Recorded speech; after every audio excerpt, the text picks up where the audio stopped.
Коронавирус індетінің таралуына қарсы күрес шараларының аясында Түркістан облысындағы денсаулық сақтау мекемелерінің материалдық техникалық базасы жаңартылуда.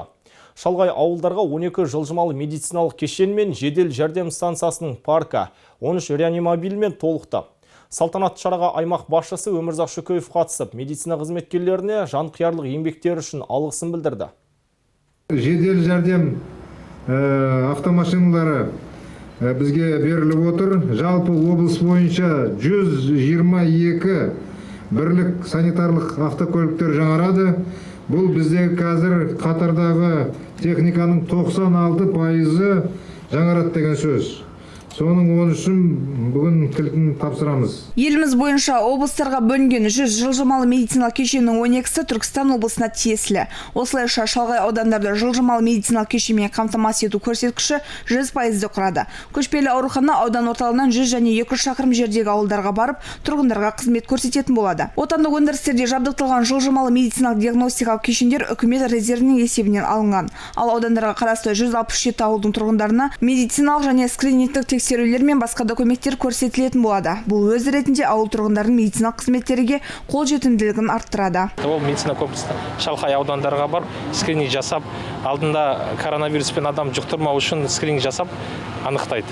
Ол біздің облыста бүкіл аудандар тарататын медицина комплекстер, ол өте пайдаланды. Қазір өте керек зат.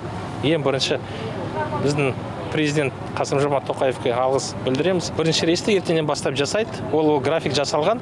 Ол тоқтамай 3 айды график жасап қоймыз. Тоқтамай шалғай аудандарға бар Түркістан облысы адамдарға қызмет жасайды. Емдеу мекемелеріне медициналық кешен жеткізілу үстінде.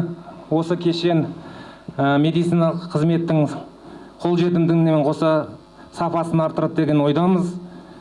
Бұл игі шара Қазақстан Республикасының үкіметінің 2020-2025 жылға денсаулық сақтау саласын дамытудың алғашқы жемісі деп ойлаймыз.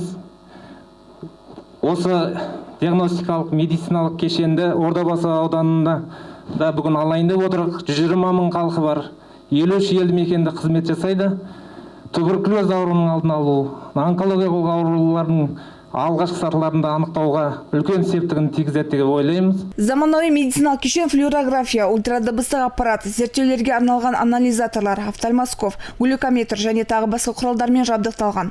Дәрігерлер азаматтарды толық тексеруден өткізіп, ауруды дер кезінде анықтай алады. Сондай коронавирустың екінші толқынына дайындық аясында облыстық жедел жәрдем станциясының паркі 13 автокөлікке толықты. Жедел жәрдем қызметін жыл соңына дейін 122 автокөліктермен жабдықтау көзделген. Бұл медициналық жедел жәрдем қызметі паркін 96%-ға жаңартуға мүмкіндік береді. Медициналық кешен ішінде бүкіл медицина қызметкерлеріне ыңғайлы жұмыс жасау үшін барлық жағдай жасалған.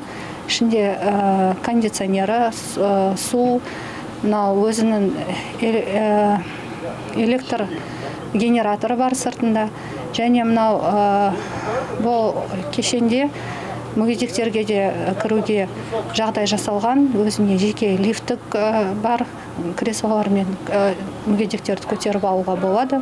Халқымызға медициналық көмекті бірден-бір сапалы және дер кезінде уақытылы көрсетеміз деп ойлаймын. Салтанат Рүстембек, Бада Төреханов, Айға қоғамдық телеарнасы.